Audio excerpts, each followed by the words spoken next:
Halo para pecinta catur Indonesia, kembali lagi Tarigan Catur Channel. Kali ini admin Tarigan Catur akan menampilkan ya partai catur menarik dari turnamen Video World Championship 2021, tepatnya dari ronde ke-9 yang melibatkan pertarungan antara Grandmaster asal Rusia yaitu Ian Nepomniachtchi dengan menggunakan catur bawah putih dengan rating FIDE 2782 menghadapi perlawanan dari Grandmaster nomor 1 dunia asal Norwegia yaitu Magnus Carlsen dengan rating FIDE 2856 dan menggunakan catur buah hitam.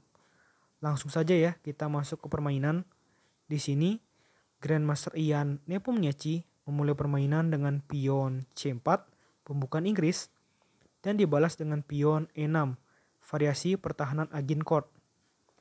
Pion G3 berniat untuk Vincenzo gajah dan pion D5 mengajak pertukaran pion yang untuk sementara ditolak oleh Grandmaster Ian Nepo dengan gajah menuju petak G2. Pion D4 maju terus pionnya dan kuda F3, kuda C6 dan rokade pendek oleh putih.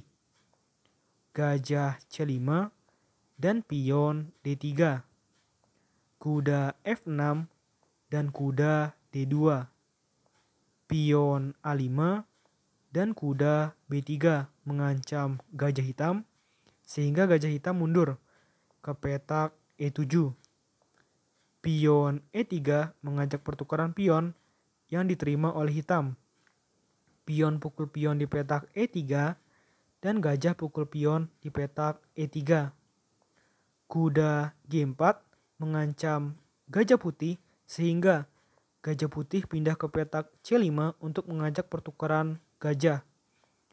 Rokade pendek oleh hitam dan pion D4. Ada langkah paksaan oleh Magnus Carlsen di langkah selanjutnya dengan pion ke petak A4. Jadi kuda putih yang sedang melindungi gajah putih diancam oleh pion hitam. Otomatis ini adalah langkah paksaan yang mengharuskan Ian Nepo melakukan langkah gajah pukul gajah di petak E7 dan menteri pukul gajah di petak E7. Kuda C5 dan pion A3. Pion pukul pion di petak A3 dan benteng D8. Kuda mundur ke petak B3 memberikan perlindungan lebih ya terhadap pion putih yang ada di petak D4. Jadi untuk sementara pion putih tersebut aman karena dilindungi oleh 3 perwira putih, sedangkan hitam yang mengancam hanya 2 ya, yaitu benteng dan kuda hitam. Kuda pindah ke petak F6 dan benteng E1 menempatkan benteng putih di satu lajur yang sama dengan menteri hitam. Artinya mengancam menteri hitam secara tidak langsung. Menteri pukul pion di petak A3 langsung saja ya. Dan menteri E2. Pion H6 dan pion H4 memajukan pion 2 langkah dengan maksud memberikan tekanan lebih terhadap pertahanan sayap raja dari Magnus Carlsen. Namun sejauh ini masih aman ya. Gajah D7 dan kuda E5 mengajak pertukaran kuda dan mengancam gajah hitam. Di sini tidak mau ya Magnus Carlsen terlibat pertukaran buah sehingga gajah mundur ke petak E8. Menteri E3 dan menteri B4. Benteng E ke B1 mengancam menteri hitam secara tidak langsung dan kuda pukul kuda di petak E5, lalu pion pukul kuda di petak E5 dengan tempo ancam kuda. Kuda pindah ke petak G4 mengancam menteri dan menteri mundur ke petak E1 mengajak pertukaran menteri yang langsung diterima oleh Magnus Carlsen. Menteri pukul menteri di petak E1 dengan tempo bunyi skak ya. Dan benteng pukul menteri di petak E1. Pion H5 dan gajah pukul pion di petak B7. Dan benteng A4 mengancam pion. Sejauh ini semuanya masih aman terkendali. Bagi kedua pemain masih imbang. Namun setelah Grandmaster Ian Nepo melakukan blunder fatal. Kesalahan fatal ini yang sebenarnya maksudnya adalah baik, tetapi ini adalah kesalahan fatal, maka situasinya langsung berubah total dan Magnus Carlsen langsung pasti menang di dalam pertandingan ini. Langkah ini adalah dengan pion menuju petak C5. Maksudnya adalah untuk melindungi pion. Tapi ternyata langkah ini membuat gajah putih pasti hilang. Gajah putih yang ada di petak B7 pasti hilang. Karena setelah pion C5 cukup dengan pion C6, maka gajah putih ini tidak akan bisa selamat. Namun di sini Grandmaster Ian Nepo masih berusaha dan melakukan langkah pion menuju petak F3, ancam kuda hitam, dan kuda hitam pindah ke petak H6 dan benteng E4. Di sini jika Magnus Carlsen melakukan langkah benteng pukul benteng dan nanti pion pukul benteng, maka amanlah bagi Ian Nepo. Situasi menjadi normal kembali karena nanti gajah putih bisa pindah ke petak A6 untuk kabur dan menyelamatkan diri. Namun tentu saja bukan itu yang dilakukan oleh Magnus Carlsen. Magnus Carlsen juga ingin ya untuk meraih kemenangan lebih cepat sehingga melakukan langkah benteng menuju petak A7. Masih berusaha untuk melindungi gajah tersebut dengan benteng B4 dan benteng B8. Mengancam gajah putih 2 kali, otomatis gajah putih ini sudah pasti hilang. Dan setelah langkah Magnus Carlsen ini, Grandmaster Ian Nepomniachtchi berpikir panjang. Bagaimana caranya dia bisa mengembalikan ya kehilangan gajah tersebut nantinya untuk siapa tahu bisa melakukan comeback ya.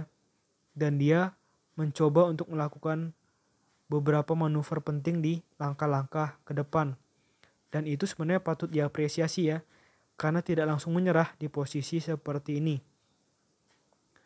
Pion A4 ini langkah yang bagus dari Ian Nepo untuk membuat permainan masih berlangsung sampai beberapa langkah ke depan. Benteng pukul gajah dan benteng B6.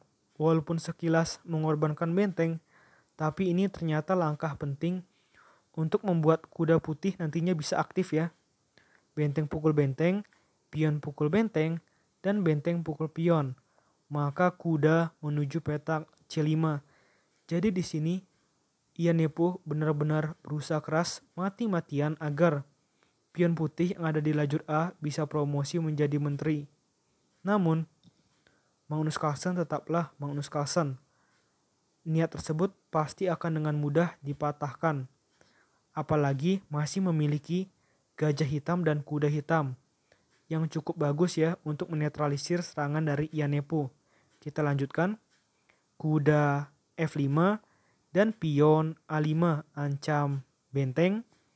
Benteng mundur ke petak B8 dan pion A6. Kuda pukul pion di petak G3 dan kuda A4. Maksudnya adalah nanti selanjutnya kuda menuju petak B6 dan mungkin pion putih bisa promosi. Tapi itu tidak semudah yang dibayangkan karena Magnus Carlsen punya cara untuk mengatasi hal tersebut.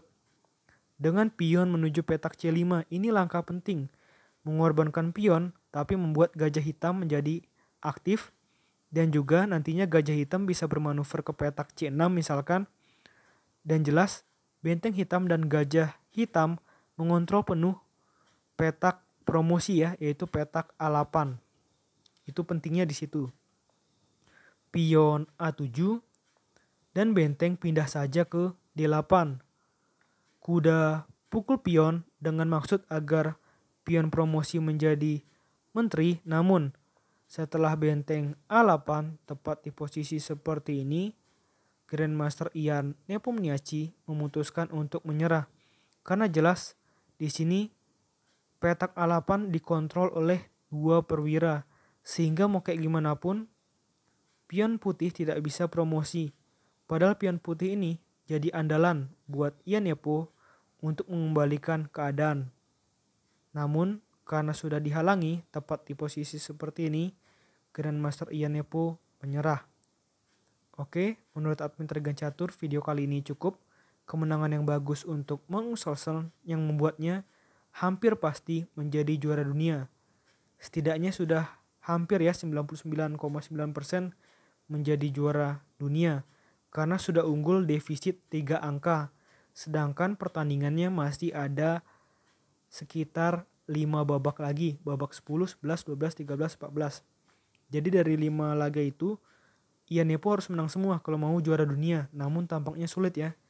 Cukup hanya 2 remis lagi bagi Magnus Carlsen untuk menjadi juara dunia.